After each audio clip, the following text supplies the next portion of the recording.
माननीय राष्ट्रपति श्रीमती द्रौपदी मुर्मू से हम विनम्र अनुरोध करते हैं, कृपया वर्ष 2022 के राष्ट्रीय शिक्षक पुरस्कार प्रदान करने हेतु मंच के आगे आएं।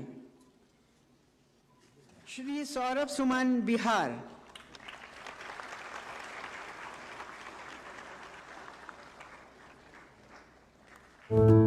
ये हैं बिहार सुपौल के Lalit Narayan Lakshmi Narayan project girls high school के शिक्षक श्री सौरभ सुमन, जिन्होंने विज्ञान और गणित के लिए ई सामग्री विकसित की है। साथ ही छात्रों को अन्य गतिविधियों में सक्षम बनाने के लिए कोडिंग और रोबोटिक्स को भी महत्व दिया है। जब उन्हें कंप्यूटर और टेक्नोलॉजी के से अवगत कराया गया तो अपने इनोवेशन को वर्किंग मॉडल में उन्होंने कन्वर्ट किया, जिससे फ़ायदा ये हुआ कि अनेकों प्रतियोगिताओं में उन्होंने राज्य से राष्ट्रीय स्तर तक पुरस्कार जीते हैं। इन्होंने आधुनिक तकनीकों को पेश करते हुए सोशल डिस्टेंसिंग के लिए smart card, smart blind stick, radar, स्वचालित सुरक्षा सड़क प्रणाली, SMS अलर्ट, बाढ़ नियंत्रण प्रणाली जैसे कई नवाचार किए हैं। साथ ही इनके चित्रों और रचनात्मकता ने छात्रों और समुदाय के बीच जागरूकता लाने में मदद की है। श्री सौरभ सुमन के इन्हीं प्रयत्नों को सराहते हुए इन्हें बतौर शिक्षक राष्ट्रीय सम्मान 2022 से सम्मानित किया जाता है।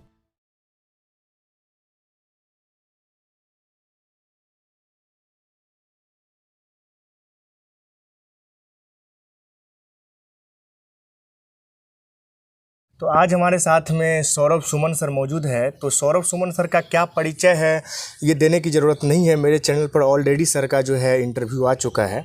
सर की पूरी जीवन गाथा के बारे में हमने एक लगभग 22 या 23 मिनट का इंटरव्यू किया था, जो कि ऑलरेडी मेरे चैनल पर है। तो आज सर को हम पुनः आमंत्रित किए हैं अपने चैनल पर, और आमंत्रित करने का जो मुख्य वजह है वो ये है कि आप सभी लोगों को पता है कि सर जो है 5 सितंबर को ना सर 5 सितंबर को सर जो है राष्ट्रपति के द्वारा पुरस्कृत किए गए हैं।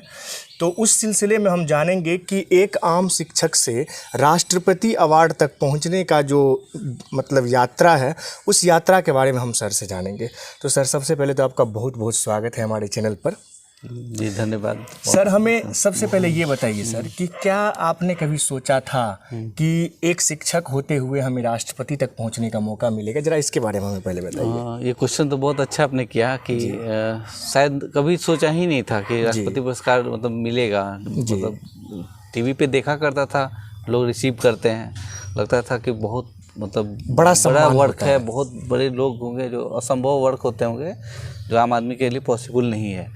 तो ये शुरू में मुझे भी लग रहा था, इवन यहाँ जब मैं ज्वाइन किया त्रिवेणीगंज में 2015 में, तब भी इसके बारे में कभी मतलब माइंड में भी नहीं आया था कि मुझे राष्ट्रपति अवार्ड मिलेगा या मिलने का संभावना भी रहेगा। लेकिन निरंतर प्रयास अपना सही दिशा में करते गए, लोगों के प्रति जो आपका जुड़ाव रहा है, बच्चों के प्रति जो न जाने कितने सारे प्रोजेक्ट पर आपने काम किया है, बखूबी आप इंटरव्यू में हमें बता चुके हैं, और बहुत सारे लोगों ने वो इंटरव्यू को देखा है, काफ़ी सारा प्यार दिया है। हम लोग देखते हैं अक्सर राष्ट्रपति से सम्मानित IAS, IPS, बड़े बड़े मंत्री, बड़े बड़े सांसद, विधायक वगैरह होते हैं, या कोई अगर किसी क्षेत्र में काफ़ी ज़्यादा विशिष्ट कार्य किए हैं तो उनको दिया जाता है। लेकिन सर जिस क्षेत्र में है, उस क्षेत्र में सर भी काफ़ी बड़े बड़े काम किए हैं, और क्या क्या काम किए आए दिन सर के बारे में जो भी है वो पेपर वगैरह में आते रहता है और हम लोग पढ़ते हैं। तो सर, सबसे पहले तो त्रिवेणीगंज की धरती पर जितने भी लोग हैं सभी इस बात को लेकर के इतना ज़्यादा खुश हुए, और अभी भी खुश हैं। आपका जो है हर जगह चर्चा किया जाता है कि नहीं, त्रिवेणीगंज की धरती से पहले शिक्षक होंगे जो राष्ट्रपति तक पहुँचे हैं। सर, हमें ये बताइए कि वो समय का हमें बताइए कि जिस समय आप राष्ट्रपति से अवार्ड ले रहे थे, वहाँ पे पहुँचे थे और आपको कॉल किया गया था कि आपको पुरस्कार के लिए नामित किया गया और राष्ट्रपति के द्वारा आपको पुरस्कार दिया जाएगा। सर, कैसा मतलब फीलिंग आ रहा था, कैसा मतलब रिएक्शन था, फैमिली वालों का क्या रिएक्शन था, स्कूल में जब पता चला उन लोगों का क्या रिएक्शन था, जरा हमें ये बताइए सर। इसमें थोड़ा सा बैक होके मैं बताऊंगा। जी बिल्कुल बताइए सर। कि जब जो इसका प्रोसेस है राष्ट्रपति मतलब अवार्ड मिलने का, उसमें क्या है कि पहले जिला कमेटी आपको चुनती है जी। यहाँ से 3 शिक्षकों का नाम जाता है जी। तो यहाँ 3 टीचर का नाम शॉर्टलिस्ट होकर स्टेट में गया जी। फिर स्टेट में इसी तरह पूरे बिहार से 3 टीचर का हर डिस्ट्रिक्ट से डेटा जाता है जी। तो वहाँ से 6 टीचर को शॉर्टलिस्ट करके नेशनल के लिए जी एक राज्य से, हाँ, एक राज्य से 6 टीचर का जी। मतलब बिहार को 6 सीट अलॉट है रिकमेंड करने के लिए। उसमें से वो 1 को भी दे सकता है, 2 को भी दे सकता है और नहीं भी दे सकता है अगर उसके क्राइटेरिया में अगर नहीं आते हैं तो जब पहला मेल आया मुझे कि आप 6 टीचर में शॉर्टलिस्ट हुए हैं तो उस समय जो रोमांच था मतलब कभी सोचे भी नहीं थे। स्टेट का तो रहता था कि स्टेट अवार्ड मिलेगा सर्विस पीरियड में जी जी जी। लेकिन राष्ट्रपति के लिए ऐसा नहीं था मुझे कि अभी तुरंत मिल जाएगा इतना जल्दी। तो जब मेल आया तो बहुत एक्साइटमेंट हुआ उस समय। सोचिए मेरे आँख से मतलब फाइनल रिजल्ट में आँख से आंसू नहीं आया लेकिन शॉर्टलिस्टिंग में नम हो गया था। वो सर पल एक अलग ही अनुभव देता तो आपको। मतलब उसके बाद हुआ कि वो नेशनल जूरी इंटरव्यू ले गया आपकी जी। तो हम तैयारी में लग गए उसके लिए अपने प्रेजेंटेशन तैयार करना था। तो फिर मैं पटना गया, वहाँ पर 6 टीचर को सचिवालय में हम लोग को ऑनलाइन नेशनल जूरी से वहाँ पे करीब 4 लोग थे नेशनल जूरी में, वो लोग इंटरव्यू लिए। इंटरव्यू के दौरान ही जब मैं अपना प्रेजेंटेशन दे रहा था तो वहाँ पे जो जज थे वो मुझे बोले कि ये बहुत खुशी की बात है कि आप विद्यालय के साथ साथ बिहार के लिए भी काम कर रहे हैं जी और आपका प्रेजेंटेशन बहुत ही रोचक लगा। तो ये फीडबैक थोड़ा पॉजिटिव मुझे उस समय कर दिया था कि कहीं मैं सेलेक्ट हो जाऊं जी। लेकिन फिर भी बहुत वहाँ मतलब इंटरव्यू के दौरान आपका आत्मविश्वास बढ़ गया, जो फीडबैक आया नेशनल जूरी का जी जी जी, तो मुझे लगा कि कहीं मेरा चयन हो जाएगा। मतलब ये हुआ, लेकिन बहुत जगह इंटरव्यू खराब जाता है, लोग का चयन हो जाता है और अच्छा जाता है चयन नहीं होता है। जी जी, तो ये थोड़ा सस्पेंस रहता है। बिल्कुल बिल्कुल। तो फिर भी और जितने भी अदर टीचर थे वो सब बेस्ट थे जी। मतलब लग रहा था कि मुझे खुद फील हो रहा था हमसे भी बेस्ट वो भी हो सकते हैं, वो भी हो सकते हैं, सब पैरेलल थे, मतलब अपने अपने काम में विशिष्ट थे सभी। तो उसके बाद इंटरव्यू देने के बाद काफ़ी गैप के बाद रिजल्ट थोड़ा लेट इस बार जारी हुआ जी। तो उसके बाद मैं यहाँ के फाउंडर जो ज़मीन डोनेट किए हैं डॉक्टर विश्वनाथ सराफ जी, भगवान का किस्मत देखिए, उन्हीं के घर में मैं रात में बैठा हुआ था 8 बजे। अच्छा, मतलब ललित नारायण लक्ष्मी नारायण महाविद्यालय का जो जमीन था जी, जो फाउंडर हैं जी डॉक्टर विश्वनाथ सराफ के घर ही में रात के 8 बजे बैठा हुआ था जी। और वहीं पर ना अचानक मुझे फ़ोन आया कि जो मेरे डॉक्यूमेंट्री बनाने टीम आने वाली थी उनका जी, कि मैं आपके स्कूल में हम लोग आने वाले हैं डॉक्यूमेंट्री बनाने। तो मैं उतना एक्साइटमेंट हो गया, मुझे बोला कि हो गया मैं, लेकिन मैं हिम्मत नहीं कर रहा था कि उनसे पूछने का कि सर मेरा सिलेक्शन हो गया है क्या। क्योंकि मैं बोला ठीक है सर मैं रेडी हूँ, आप आज ही है ऐसे करके। तो वो वहाँ पे फिर आए, लेकिन लोग वहाँ सर लोग खुश हुए, उसी से बधाई देने लगे। तो फिर भी मैं बोला सर अभी कंफर्म नहीं लग रहा है हमको फिर भी। तो फिर मुझे रात के 1 बजे फ़ोन आया जी, रात के 1 बजे उस टीम का जी, कि हम लोग मॉर्निंग में पहुँच जाएंगे और स्कूल की सफाई वफाई सब चीज़ बच्चे सब वेल मेंटेन रहने चाहिए। तो मैं सुबह बोले श्योर हो जाएगा। तो मैंने अपने प्रधानाध्यापिका को सूचित किया सुबह में, तो उन्होंने सारी व्यवस्था की, सफाई करवाया, सब चीज़ टीम आने वाली थी जी। तो ये मतलब जब सुबह में वो टीम आई उसी समय लेटर मेल पे सुबह में आया। अच्छा। तो उस समय जब लेटर नहीं आया जब तक नहीं मिला था, मैं किसी को नहीं बोल रहा था। अच्छा, कि अंदर से सस्पेंस लग रहा था, लेकिन जब लेटर जारी हो गया कि नहीं चयन हो गया है, तब मैं सोशल मीडिया पे उस वक्त की खुशी सर थोड़ा सा हमें आप अगर शब्दों में बता पाए तो कितनी खुशी थी उस समय, अगर पूरे लाइफ का खुशी का कंपैरिजन किया जाए कि सबसे ज़्यादा आप किस दिन अपने लाइफ में खुश थे? लोग का सब बधाई जो आ रहा था ना, वो मतलब लग रहा था बहुत बड़ा काम कुछ हो गया है जी। मतलब अपने में तो उनको कोई शब्द नहीं मिल रहा था और क्या किससे बोले समझ में नहीं आ रहा था। बहुत हमको भी सर यहाँ से कॉल गया हुआ था कि सौरभ सर का इंटरव्यू कीजिए। उस वक्त मैं सर रुड़की में था, मेरा एग्जाम चल रहा था। तो उस वक्त हम रुड़की में थे, लगभग आपके मतलब ये जो सारा कुछ हो रहा था उनसे 4-5 दिन पहले हम निकल गए थे। जिस वक्त आपको राष्ट्रपति अवार्ड दे रहे थे उस वक्त भी हम रुड़की में ही शायद थे। अच्छा। तो इसीलिए हम आपसे मिल नहीं पाए, लेकिन दिल्ली में जो है हम लोग तो रुड़की चले गए थे एग्जाम देने के लिए, मिलने का लेकिन मन था कि सर से जाके वहाँ दिल्ली में ही मिले। लेकिन थोड़ा सा कुछ लोग आए थे जो वहाँ रहते हैं त्रिवेणीगंज के, 1-2 लोग आए थे मिलने मुझसे होटल में। तो वो खुशी को तो बयां करना बहुत मुश्किल है। मतलब जो मुझे जानने वाले थे वो इतना खुश थे कि उनके पास शब्द नहीं मिल रहे थे बधाई देने का। तो मेरा तो और हमें लगता है कि सर त्रिवेणीगंज में शिक्षा से जुड़ा जो भी व्यक्ति है, जो इस बात को सुने, सबके चेहरे पर एक अलग ही खुशी थी सर। हाँ, ये मेरे जिला शिक्षा पदाधिकारी भी मुझे फोन पे बहुत बधाई दिए और उन्होंने वहाँ मिठाई बांटा जिला में। बताइए कितनी खुशी की बात है। मतलब बोले सोचो किसी दूसरे के लिए कोई दूसरा खुशी मना रहा है, कितनी बड़ी बात है। बिल्कुल तो बहुत मोटिवेट किए वो भी मुझे। स्कूल के सभी शिक्षक, प्रिंसिपल, सब कोई खुश था और बधाई का तांता लगा हुआ था। मैं और अभी तक आपको कई जगह सम्मान, कल भी एक जगह आपको बुलाया गया था, सम्मानित किया गया था। जी।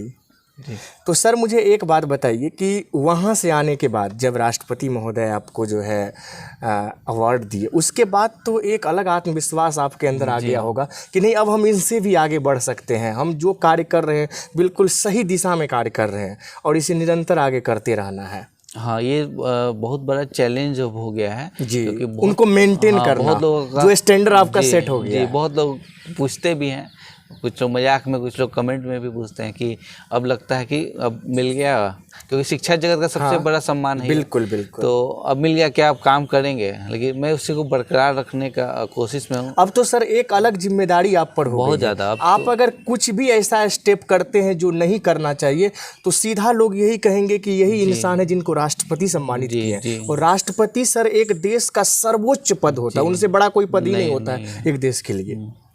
वो तो वहाँ जाने पे हम लोग को बहुत लगा, जब उनके साथ अब अवार्ड लेने के लिए उनके कदम बढ़ रहे थे तो लग रहा था कदम लड़खड़ा नहीं जाए। मतलब वो दूसरा तरह का फीलिंग था। बिल्कुल बिल्कुल। उसके बाद हम लोग को प्रधानमंत्री आवास भी ले गया। अच्छा। वहाँ 1 घंटा प्रधानमंत्री मोदी जी के पास भी हम लोग ग्रुप फोटो हुआ, हम लोग से इंटरेक्ट किए वो, और वहाँ पे हम लोग के नाश्ता का व्यवस्था था। 1 घंटा अच्छा समय वहाँ से भी गुजरा। और यहाँ जब लौटे तो आप सही बोल रहे कि एक सवाल साथ साथ मेरे साथ आ रहा था बहुत चीज़ का, अब नेक्स्ट क्या होगा। बिल्कुल। मतलब स्कूल से भी आगे निकलना है, मतलब स्कूल में जो कर रहे हैं वो तो हैं, कर ही रहे हैं, आपको सोसाइटी को भी सर्व करना है। बिल्कुल बिल्कुल। और बहुत सारे लोग सर आपके इंटरव्यू का वेट कर रहे थे, हमारे जो कलीग्स हैं, हमारे जो लोग हैं जो हमसे जुड़े हुए हैं पर्सनली, नहीं सौरभ सर का इंटरव्यू लीजिए, सौरभ सर का इंटरव्यू लीजिए, बहुत खुशी की बात है। और हम तो आपका इंटरव्यू एक बार ले भी चुके हैं, तो मन में तो था नहीं सर का इंटरव्यू एक बार अच्छे से करना है, लेकिन समय के अभाव में आज फाइनली, आज संडे था, आप भी फ्री थे। और दोस्तों इस वक्त देखिए मेरे चेहरे पर पसीना आप देख सकते हैं, बिल्कुल धूप में हम लोग बैठे हैं और बात कर रहे हैं। और सर बहुत ही ज़्यादा विनम्र हैं। एक बार हम सर को किसी भी चीज़ के लिए बोलते हैं, सर कोई मतलब जो है सोचा विचारी नहीं करते, हाँ ठीक है आ रहे हैं। तो सर बहुत अच्छा लगता है ये विनम्र स्वभाव जो आपका है। सर ये बचपन से है या फिर जब इस फील्ड में आए हैं टीचिंग करियर में? घटना बता दें कि मैं पटना में भी रहता था जब, तो BCMC के बच्चों को पढ़ाता था जी। तो जब पढ़ाई उनका ख़त्म हुआ तो एक दो बार ऐसा स्टूडेंट बोले, सर आप सब चीज़ दिए लेकिन अपना पेशेंस नहीं दिए हम लोग को, अपना इतना शांत कैसे रहते हैं ये नहीं दिए। तो ये चीज़ मतलब सोचिए परिवार से आता है सर। बिल्कुल। मतलब ये परिवार से आता है, आपके परिवार के संस्कार। नहीं, ये सर आप में देखते हैं कि आप इतने बड़े लेवल तक पहुँचे, नेशनल लेवल तक आपका प्रोजेक्ट गया है, लेकिन जब भी आपसे बात करते हैं और कोई भी आपके बारे में चर्चा करता है तो एक अच्छे टीचर होने से पहले वो ये बोलते हैं कि उसका स्वभाव बहुत अच्छा है। इतने विनम्र होकर बात करते, किसी ऐसा लगता नहीं थोड़ा सा भी एटीट्यूड है कि मतलब हम इतने बड़े शिक्षक हैं, हमको राष्ट्रपति अवार्ड दिए हैं, मेरा प्रोजेक्ट नेशनल लेवल तक गया, वो जो एटीट्यूड होता है सर, वो जो एगो घमंड प्राउड होता है, वो बिल्कुल भी नज़र नहीं आता। इसको सर कैसे मेंटेन कर लेते हैं? एक्चुअली सर जाहिर सी बात है कि सर कोई जब बड़े पद पे चल जाते, आगे बढ़ जाते, तो उनके अंदर एक ईगो जो होता है वो आ जाता है। सर इसमें क्या है कि चूँकि ये सारे चीज़ तो समाज से ही मिले हैं। बिल्कुल। तो स्कूल में जो टीचर्स हैं, प्रिंसिपल हैं, उनका सहयोग रहा, गार्जियन का सहयोग रहा, यहाँ के मीडिया लोगों का सहयोग रहा, तो उन्हीं लोगों के सहयोग से जब मिला, फिर उन लोगों के सामने ही आके एटीट्यूड में रहो तो वो बेवकूफ़ी है। और क्योंकि आगे बढ़ना है तो आप विनम्र होकर ही आगे बढ़ सकते हैं। और इसका मैं हमेशा ध्यान रखता हूँ। पहले तो जितने अवार्ड मिलते थे मैं स्कूल को या मुझे, तो वो तो थे, लेकिन इसके बाद और ज़्यादा उसको मुझे मेंटेन करना पड़ता है। बिल्कुल सर, अब तो हमको लगता है कि आपके ऊपर एक एक्स्ट्रा जिम्मेदारी आ गई है कि इस स्टैंडर्ड को जो है मेंटेन करना। एक बात और कहना चाहेंगे सर रिंकेश सर के बारे में, जब भी मिलते हैं ना तो आपके बारे में तो वो मतलब इतना तारीफ करते हैं, इतना आपसे उनका जुड़ाव है। सर उसके बारे में कुछ हमें बताइए। रिंकेश सर ये वीडियो जरूर देखेंगे तो उनके बारे में क्या कहना चाहेंगे? वो हमेशा अगर कहीं भी कोई फंक्शन हो, कुछ भी हो, तो सौरभ सुमन सर का चर्चा उसके जुबान से ना हो ऐसा हो ही नहीं सकता है। उनके साथ कैसा लगा? एक्चुअली उनसे भेंट एक प्रोजेक्ट के दौरान ही, इंटरव्यू के दौरान मेरा लेने आए थे स्कूल में बच्चों का, तो उसी से परिचय हुआ था। तो मुझे भी क्रिएटिव लोग पसंद हैं जो कुछ नया करते रहते हैं। जी बिल्कुल। तो बातचीत से ही लगा कि नहीं, मतलब वो भी क्रिएटिव हैं और एक दूसरे से सीखने को मिलेगा बहुत सारी चीज़।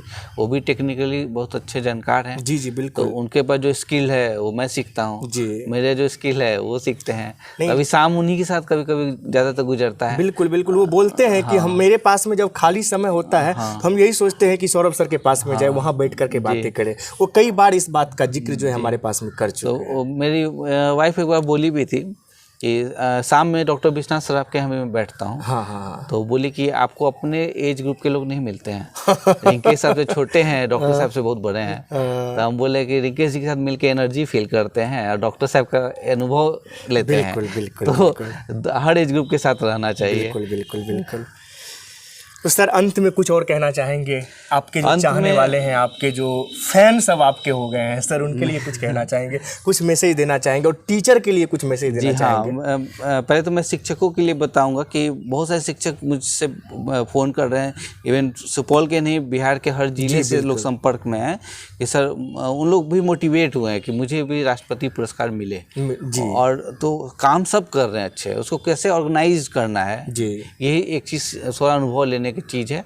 मैं भी जब इसमें आगे बढ़ा तो पहले से जो प्रेसिडेंट अवार्डी टीचर थे उनसे अनुभव लिया।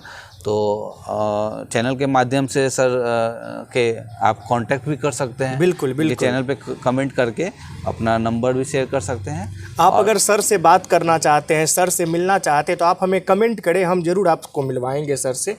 और बाकायदा ऑन स्क्रीन आप अगर मिलना चाहेंगे तो ऑन स्क्रीन भी हम आपको मिलवाएंगे। सर एक बात और मेरे मन में है कि जिस वक्त सर आपको अवार्ड दिया जा रहा था उस वक्त बिहार से कुल कितने शिक्षक? 2 शिक्षक थे। सिर्फ 2 शिक्षक थे बिहार से? एक पटना की निशी मैम थी, अच्छा, और एक मैं था।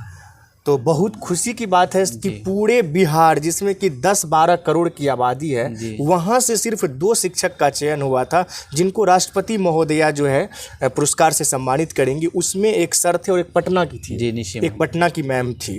तो उन मैम को भी ढेर सारी शुभकामनाएं, बधाई। सर तो इंटरव्यू को ख़त्म किया जाए यहाँ पर। जी जरूर। और कुछ कहना चाहेंगे सर? नहीं, जो भी आप रिक्वेस्ट सर को रिक्वेस्ट किए थे मुझे चैनल पे लाने के लिए, उनका धन्यवाद। सर एक बार आप रिक्वेस्ट कर दीजिए सर कि थोड़ा सा हमारे जो भी व्यूअर्स हैं, हमारे चैनल को देखते हैं, थोड़ा सब्सक्राइब कर लेंगे। ये मुन्ना सर का चैनल बहुत क्रिएटिव है और लोग बड़े लोगों का इंटरव्यू तो सबको ही लेना चाहता है, लेकिन मुन्ना सर हर छोटे बच्चों का, हर लेवल के बच्चों का इंटरव्यू लेते हैं। उससे उस बच्चों का कितना आत्मविश्वास बढ़ता होगा, ये बहुत खुशी होती है। और कैमरा फेस करना अचानक से बहुत मुश्किल होता है, उन बच्चों को कैमरा फेस करने का हुनर भी सर दे रहे हैं। बिल्कुल। तो आप लोग इनके चैनल को जरूर सब्सक्राइब करें, इनके वीडियोस को व्यू करें और बहुत चीज़ सीखने को मिलेंगे। थैंक यू, धन्यवाद। विदा लेते हैं आपसे।